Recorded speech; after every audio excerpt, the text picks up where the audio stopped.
ఓం గం గణపతయే నమః. ఐం సరస్వత్యే నమః. ఓం శ్రీ గురుభ్యో నమః. ఓం శరదిందు సమాకారే పరబ్రహ్మస్వరూపిణే వాసరాపీఠ నిలయే సరస్వతి నమోస్తుతే.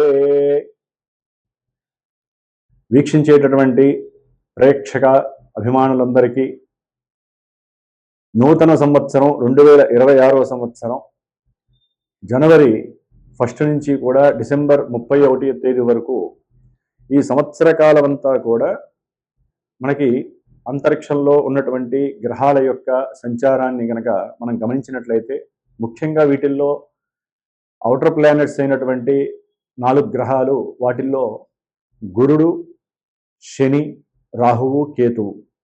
అంటే లెక్క ప్రకారము ఉగాది పర్యంతము, అంటే పరాభవనామ సంవత్సరం ఉగాది సంవత్సరం రోజున చెప్పేటటువంటి సంవత్సర పంచాంగం వేరు. దాంట్లో వర్షలగ్న కుండలి, అలాగే మనకి జగర్లగ్న కుండలి అని దాని ప్రకారము ముఖ్యంగా గ్రహాలకి పట్టేటటువంటి ఆధిపత్యం పోర్ట్ఫోలియోస్ అని ఉంటాయన్నమాట. ఆ పోర్ట్ఫోలియోస్ని బట్టి ఏ ఏ గ్రహము ఏ ఏ రాజుగాను లేకపోతే సైన్యాధికారిగా ఆ విధంగా మేఘాలు ఎప్పుడు వర్షిస్తే ఎంతవరకు పర్వతాల్లో పడతాయి, ఇవన్నీ కూడా ప్రపంచం మీద రాజుల మీద ఏ విధంగా ఉంటుంది అనేటటువంటి విషయాలన్నీ కూడా మనకి 2026 సంవత్సరము పరాభవనామ సంవత్సరము మార్చిలో ఏప్రిల్లో వచ్చేటటువంటి నూతన సంవత్సర పంచాంగ విశేషాలు వేరుంటాయి. ఇప్పుడు ఆంగ్ల సంవత్సరం అంటే ప్రపంచం మొత్తం కూడా మరి న్యూమరికల్ సిస్టమ్ మీద మనం ఆపరేట్ చేసే ఫోన్లు కావచ్చు, కంప్యూటరింగ్ సిస్టమ్ కావచ్చు, లేకపోతే మనం నిత్యము తెల్లారి చూసేటటువంటి గడియారాలు కావచ్చు, మనం పెట్టే సంతకాలు కావచ్చు, ప్రతిదీ కూడా న్యూమరికల్గా సంఖ్యని ఆధారపెట్టి ఉంటాయి. కాబట్టి ఆ సంఖ్యాశాస్త్ర ప్రకారం చూసినట్లయితే కనుక అట్లాగే మనకి చాంద్రమానము, సౌరమానము అని ఉంటాయి. దాంట్లో ముఖ్యంగా సౌరమాన రీత్యా ఈ యొక్క డేట్స్ని ఎక్కువగా మనం ప్రిపేర్ చేసుకుంటూ ఉంటాము. ఎందుకంటే సూర్యుడు కరెక్ట్గా 1 డిగ్రీ ప్రతిరోజు కూడా ఆయన సంచరిస్తూ ఉంటాడు. కాబట్టి అంటే ఒక్కొక్క రాశిలో 30 రోజులు కూడా 1 డిగ్రీ ప్రమాణంతో ఆయన మారుతూ ఉంటాడు. కాబట్టి మనకి 1/1/2026 సంవత్సరము మొత్తం మీద కూడా 3 సంఖ్య ఆపరేట్ అవుతుంది. కాబట్టి 3 సంఖ్యకి అధిపతి గురుడు. అట్లాగే 2026లో మొత్తం కూడా సంఖ్య 1ని ఆపరేట్ చేస్తుంది. దానికి రవి ఆపరేటింగ్ చేస్తూ ఉంటాడు. కాబట్టి రవికి గురుడికి వీరిద్దరికీ ఉన్నటువంటి మిత్రత్వంతో రాజుల మధ్య సరైనటువంటి జ్ఞానము, విజ్ఞానముతో కూడినటువంటి లోక శ్రేయస్సు, ప్రపంచ శ్రేయస్సు కోరి ఒకరికొకరు అనుసంధానంతో వారికి ఉన్నటువంటి మానసిక ఆర్థిక బలాలను ఉపయోగించి చక్కగా ఒకరికొకరు సమన్వయపరుచుకొని లోక శ్రేయస్సు గురించి ఒకటయ్యేటటువంటి ప్రమాణాలు ఎక్కువగా ఉన్నాయి.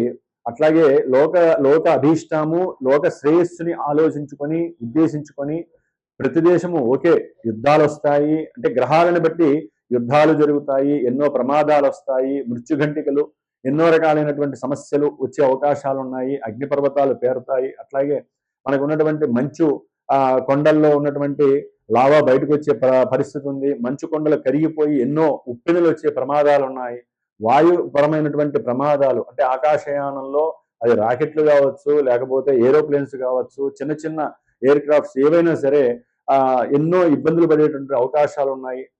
అట్లాగే ముఖ్యంగా భూగర్భానికి సంబంధించి పెట్రోలియం ప్రోడక్ట్స్ విషయంలో కావచ్చు, లేకపోతే బొగ్గు గనులకి సంబంధించిన విషయాల్లో ఇట్లా ఎన్నో విషయాలలో ఎన్నో ఇబ్బందులు, ఎన్నో ప్రమాదాలు జరిగే అవకాశాలు ఉంటాయి. ఇవి ప్రపంచానికి సంబంధించినవి. అయితే మనకి ముఖ్యంగా ద్వాదశ రాశులు, ముఖ్యంగా మేషాది ద్వాదశ రాశులు ఉన్నాయి మనకి. ఆ రాశుల వారికి ఈ యొక్క 2026 సంవత్సరంలో గ్రహస్థితి ముఖ్యంగా రాహువు, శని, కేతువు, అట్లాగే గురుడు వీరున్నటువంటి స్థానాలు. ఎందుకంటే వీళ్ళు మారుతూ ఉంటారు. గురుడు దాదాపుగా మార్చి 17-20 తారీఖుల్లో వక్రం ఆపేసేసి రుజుమార్గంలో ప్రయాణం చేస్తూ ఉంటారు. ఆయన దాదాపుగా జూన్ వరకు కూడా ఆయన ప్రయాణం చేస్తూ జూన్న ఫస్ట్ వారంలో ఆయన కర్కాటక రాశి ఉచ్చస్థితికి వస్తారు. ఆగస్టులో మళ్ళీ నక్షత్రం అంటే పుష్యమి నక్షత్రంలోకి మారుతారు. అట్లాగే చివరిలో మళ్ళీ నవంబర్ డిసెంబర్లో ఆయన ఆశ్లేష నక్షత్రంలోకి మారుతారు. ఇట్లా నక్షత్రం మారినప్పుడల్లా కొంతమంది రాశుల వారికి ప్రభావాలు మారుతూ ఉంటాయి. గురుడు ఉచ్చులో ఉన్నప్పటికీ కూడా ఆ నక్షత్రానుసారం ప్రభావాలు మారుతూ ఉంటాయి. అట్లాగే శని కూడా దాదాపుగా ఈ జనవరి 20వ తేదీ నుంచి సొంత నక్షత్రంలో గడువు పెడుతున్నారు. మరి శని యొక్క నక్షత్రాలైనటువంటి శని యొక్క రాశుల్లో కుంభరాశిలో రాహు అనేటటువంటి పాపగ్రహం ఉంది. కాబట్టి ఇక్కడ బలము అనేటటువంటిది ఎక్కువగా ఉంది శనీశ్వరుడికి. కాబట్టి రాహుకేతువులు కూడా ఆయన కూడా రాహు అనేటటువంటి సొంత నక్షత్రంలో దాదాపుగా సెప్టెంబర్, అక్టోబర్ వరకు ఉంటారు. మరి ఆ తర్వాత ధనిష్టలోకి వచ్చినప్పుడు కొన్ని ఇబ్బందులు. మరి ప్రెసెంట్ జనవరిలో జనవరి ప్రకారం చూస్తే కనుక జనవరి నుంచి మే 1, మే 15 వరకు కూడా గ్రహస్థితులన్నీ కూడా ఇటు ధనస్సు, మకరము, కుంభము, మీనము ఈ యొక్క రాశుల్లోనే గ్రహాలన్నీ సంచరిస్తుంది. అంటే దాదాపుగా పుణ్యఫలాలు ఇచ్చే ధనస్సు రాశిలో చతుర్గ్రహ కూటమి ఏర్పడుతోంది.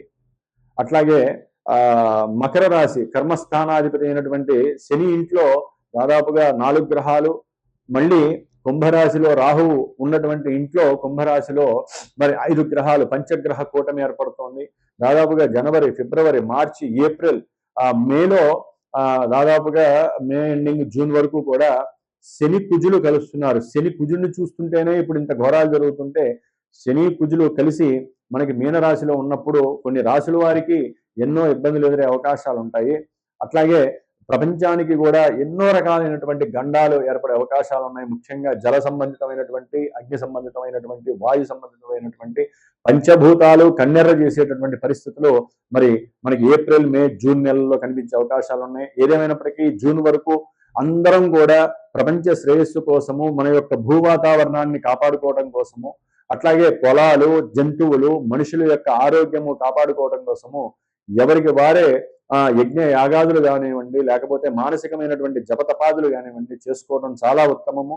అట్లాగే మరి ఇప్పుడు మనకి మేషరాశి పర్యంతము ఏ గ్రహాల వలన ఏ ఉత్పాతాలు కలుగుతాయి, ఇబ్బందులు కలుగుతాయి, మరి విద్య, ఉద్యోగము, ఆరోగ్యము, శ్రేయస్సు, అట్లాగే వివాహము, సత్సంతానము, అట్లాగే మనకు ఉన్నటువంటి సమస్యలు, మనకు ఉన్నటువంటి అప్పుల సమస్యలు తొలగిపోతాయి. ఇవన్నీ కూడా తెలుసుకునేటటువంటి ప్రయత్నములో మరి మేషరాశి నుంచి మన యొక్క ఈ కార్యక్రమాన్ని 2026వ సంవత్సరం జనవరి నుంచి డిసెంబర్ వరకు ఏ విధంగా ఉండేటటువంటి అవకాశాలు ఉన్నాయో మనం తెలుసుకున్నాం. ఓం శ్రీమాత్రే నమో నమః. మకర రాశి వారికి 2026వ సంవత్సరంలో గ్రహస్థితిని కనుక గమనించినట్లయితే తృతీయంలో ఉన్నటువంటి శని భగవానుడు దాదాపుగా ఈ ఏప్రిల్, మే వరకు కూడా ఆయన సొంత నక్షత్రంలో ఉంటాడు. ఆయన సొంత నక్షత్రంలో ఉండి అనుకున్నటువంటి ఆర్థిక వ్యవహారాలు కానీ, లేకపోతే ఏదైనా వృత్తిరీత్యా కాస్త దూర ప్రాంతాలకు వెళ్ళాలి అనుకుంటే మటుకు ఉన్న ప్రదేశాన్ని వెళ్ళి రావటము, ఏదైనా సరే సంకల్ప బలం చాలా గొప్పగా పనిచేస్తుంది. అట్లాగే వీరు అనుకున్నటువంటి సంకల్పాల్లో ఒక్కోసారి కొన్ని విరోధత్వాలు, బంధువులతో కొన్ని నష్టపోయే పరిస్థితులు, వాగ్వాదాలు చేయటము, లేకపోతే వీరు తీసుకునేటటువంటి నిర్ణయాలు, వీరు మాట్లాడే మాటలు ఏదైనా కొంచెం తేడాగా ఉన్నట్లయితే కనుక బంధువులతో కొన్ని సమస్యలు రావటము, అట్లాగే వీరికి ధైర్యము, సాహసము, పరాక్రమము అన్నీ కూడా చాలా నిదానంగా చేసుకునేటటువంటి మనస్తత్వం ఎక్కువ. వీళ్ళ లోపల ఏముందో తెలుసుకోవడం చాలా కష్టం. అట్లాగే ఈ యొక్క శని దృష్టి మకర రాశి వారికి 9 మీద పడుతుంది కాబట్టి కంపల్సరీ ఏదో ఒక ఆధ్యాత్మిక ప్రదేశానికి వెళ్ళొచ్చే అవకాశం ఉంటుంది ఈ సంవత్సరం. అట్లాగే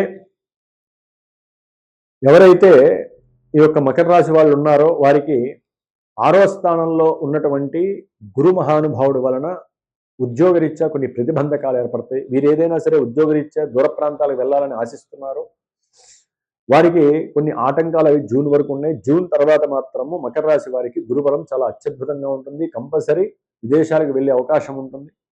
అదే సొంత స్థలంలో ఏదైనా వీరికి ఉన్నటువంటి కొన్ని పాస్తులు అమ్మేసి కాస్త గృహ నిర్మాణం, గృహం కట్టుకునేటటువంటి పరిస్థితి కానీ కలిగే అవకాశం ఉంటుంది.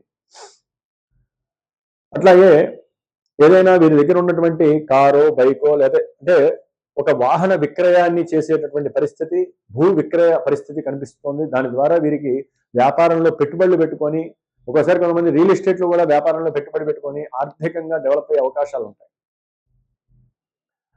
కాబట్టి ముఖ్యంగా ద్వితీయంలో ఉన్నటువంటి రాహువు సొంత నక్షత్రంలో బలంగా ఉన్నాడు. వీరు గనక గట్టిగా సంకల్పించి సరైన ప్రణాళికలు, మేధస్సు, యాటిట్యూడ్, యాంబిషన్స్తో 10 మందికి సహకరిస్తూ అవసరమైతే ధనాన్ని నష్టపోయినా సరే 10 మందికి కింద పనిచేసేటటువంటి వాళ్ళకి కావచ్చు, కొంతమంది ముష్టి వాళ్ళకి కావచ్చు, కొంతమంది ఏమీ చేయలేనటువంటి కాళ్ళు చేతులు లేని వాళ్ళకి కావచ్చు, సహాయ సహకారాలు కనుక మీరు చేసినట్లయితే ఉద్యోగం రానిటువంటి వాళ్ళకి ఉద్యోగం వస్తుంది, ధనపరంగా చాలా డెవలప్మెంట్ అవుతారు. ఆకస్మికంగా వచ్చేటటువంటి కొన్ని పోలీస్ వ్యవస్థల నుంచి కానీ, రాజకీయ నాయకుల నుంచి కానీ కొన్ని సమస్యలు మీకు లేకుండా ఉంటాయి. ఎందుకంటే మకర రాశి వారికి ముఖ్యంగా రాజకీయ నాయకులు అయితే కనుక కేతుగ్రహంకి సంబంధించినటువంటి జపతపాలు చేసుకోండి. అట్లాగే గణపతికి సంబంధించినటువంటి అధర్వణ ఉపనిషత్ పారాయణలు, గణపతి హోమాలు ఇవన్నీ కూడా రెగ్యులర్గా చేయించుకునే ప్రయత్నం చేయండి. అట్లాగే మీరు ఏదైనా పర్సనల్గా చేయదలుచుకుంటే గణపతికి ప్రదక్షిణాలు చేస్తూ ఉండండి, లేదా నిత్యము గణపతి కొబ్బరి నూనెతో దీపారాధన చేసుకోండి. ఉద్యోగరీత్యా మాత్రం ప్రతిబంధకాలు తప్పవు. జూన్ వరకు, జూన్ తర్వాత చాలా అత్యద్భుతంగా ఉంది. అయితే ఈ మే లోపల గ్రహస్థితిలో కొన్ని అవకతవకల వలన, అంటే పంచగ్రహ కూటమి, చతుర్గ్రహ కూటమి ఇవన్నీ కూడా దాదాపుగా ఇబ్బందులు పెట్టే పరిస్థితులు ఉన్నాయి. కాబట్టి ఇక్కడ దాదాపుగా జూన్ వరకు, మే ఎండింగ్ జూన్ వరకు కూడా కొన్ని తటస్థమైనటువంటి పరిస్థితులు, ఒక్కోసారి ఊపిరి కూడా అందనటువంటి పరిస్థితులు.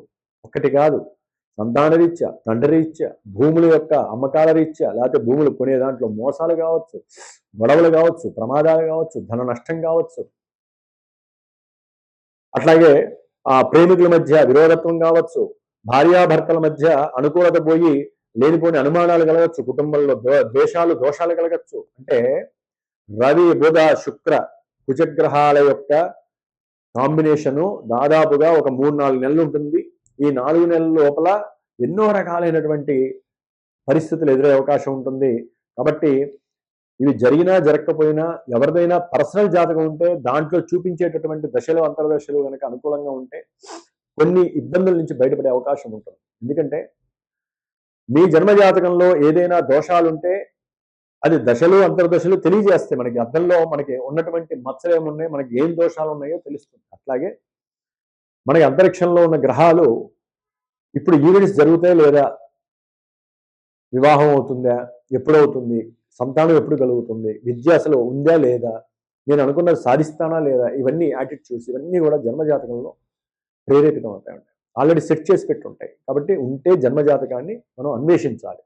కాబట్టి మీకు తెలిసిన గురువులు కానీ, నమ్మకమైనటువంటి వ్యక్తులకు కానీ చక్కగా జన్మజాతకాన్ని చూపించండి.